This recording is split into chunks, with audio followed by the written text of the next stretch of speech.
عرض خسته نباشید خدمت بچه‌های شهرداری بابت این طرح‌های قشنگشون دور میدون آبشناسان.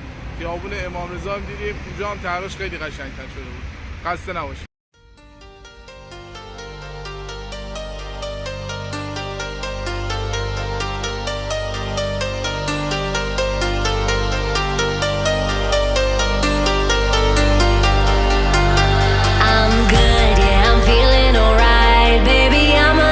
Best fucking night of my life, and wherever it takes me, I'm down for the ride, baby.